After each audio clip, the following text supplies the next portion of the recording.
సైన్స్లో 100కి 100 మార్కులు వచ్చి మ్యాథ్స్లో కనీసం పాస్ మార్కులు కూడా రాని కొంతమంది మేధావులు ఉన్నారు. మీరు కూడా అంతే. మీకు వచ్చిన దాన్ని మీరు మెరుగుపరుచుకుంటే మీరు కూడా రాబోయే కాలంలో మంచి ఆదర్శప్రాయులు అవుతారు. శాస్త్రవేత్తలే కానక్కర్లేదు, మిమ్మల్ని చూసి ఆ అక్కలాగా నేను అవ్వాలి, లేదా ఆ అన్నయ్యలాగా నేను కూడా బాగా పేరు తెచ్చుకోవాలని అనిపించుకుంటే చాలు. అంతకన్నా గొప్ప ఆదర్శాలు ఏమీ మనకి అక్కర్లేదు.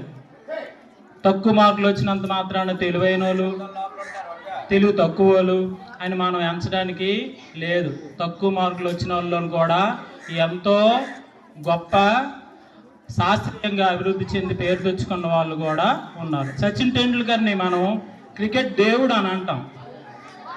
అతను స్కూల్కి వెళ్ళేవాడే కాదంట,